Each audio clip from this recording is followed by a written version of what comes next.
Boston, January 15th, 1919. It is unusually warm for January, 40 degrees after days of freezing. At 12:30 in the afternoon, a wave of molasses 25 feet high comes down Commercial Street at 35 miles an hour. It kills 21 people and injures 150.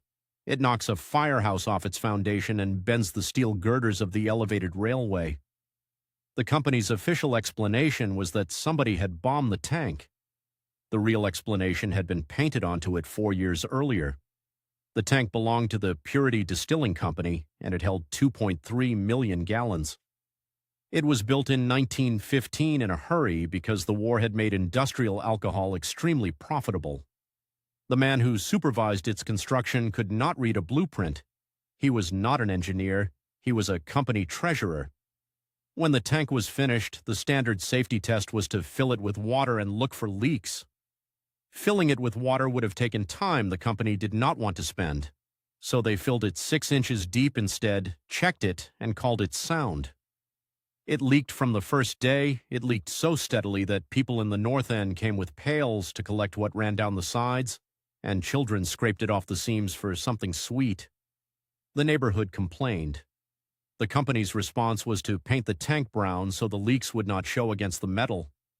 The groaning was the other warning. Residents said the tank rumbled and shuddered when it was full, loudly enough to hear from the street. On the 14th of January, a fresh delivery of warm molasses was pumped in on top of a cold, half-empty tank. The next afternoon, the seams gave way all at once. Molasses is heavier than water. 2.3 million gallons weighs about 13,000 tons, and at that temperature it moves fast and then, as it cools, stops behaving like a liquid at all. Rescuers spent 4 days pulling people out of a substance they could not wade through. Some victims were not identified for months.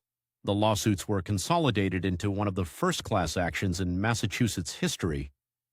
It ran for more than 3 years and heard from around 3,000 witnesses. The company argued anarchists to the end. The court found that the tank had simply been too weak and that the company had known. The ruling forced something that sounds obvious now.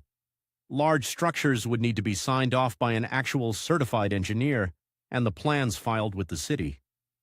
The north end smelled of molasses on hot days for decades afterwards. Boston got modern building codes out of it. They cost 21 people and a coat of brown paint.